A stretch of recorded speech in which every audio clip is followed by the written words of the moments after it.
Seems like a lot of people love a parade. We throw parades to celebrate great events, such as the founding of our country, or ticker tape parades held for heroes or celebrities, sometimes in New York. Sometimes the winners of the Super Bowl get a parade. We had an impromptu but very nice parade for the winners some years ago when the high school team was victorious in the state. Towns do have annual parades to memorialize that event, or like our rodeo parade. Simply because many people really do like a parade, and it's a good opportunity for the participants to be visible in the community. Some parades are huge affairs that entire countries have a part in, especially in the modern world. Millions tune in to watch the Macy's Day, Thanksgiving Day parade, and for the Rose Parade, things like this. So maybe the saying is true, or at least mostly true. People love parades.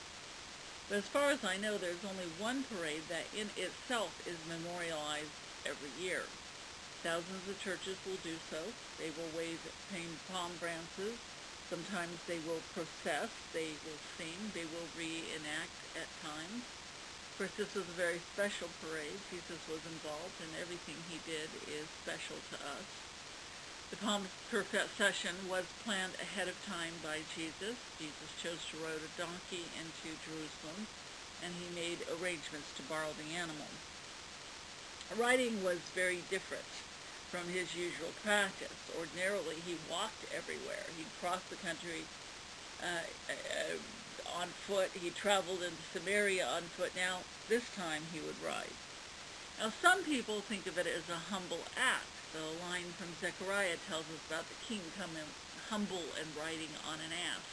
I especially remembered that phrase from childhood because the use of the word ass in church tended to stand out to a kid. But it did seem humble. Donkeys are small animals. The pictures in the Sunday school materials showed a man riding an animal that's small and unimpressive, quite a contrast to the statues of great men on horseback.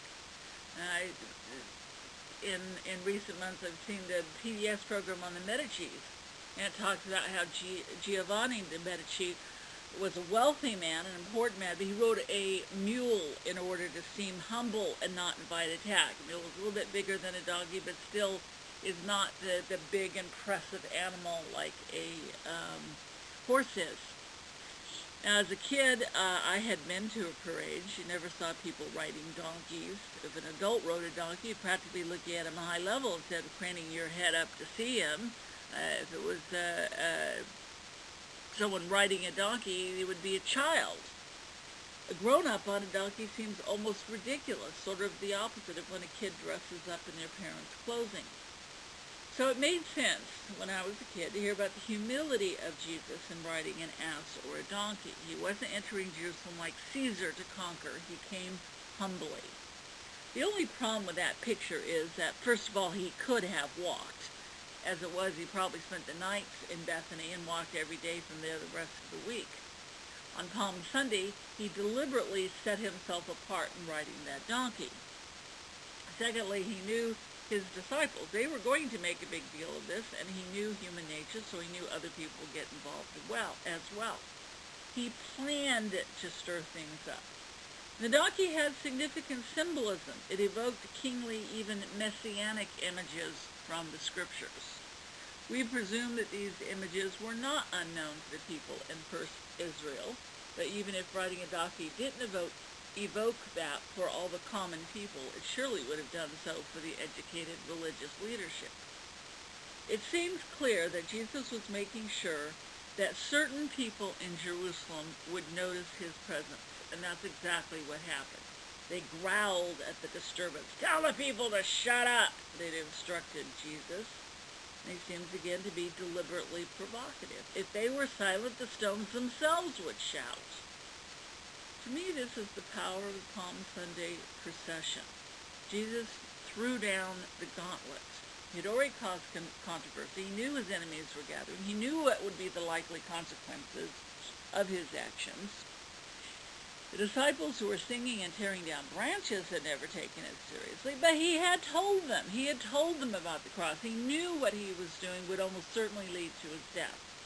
In the Gospel of John, we hear he already had a price on his head.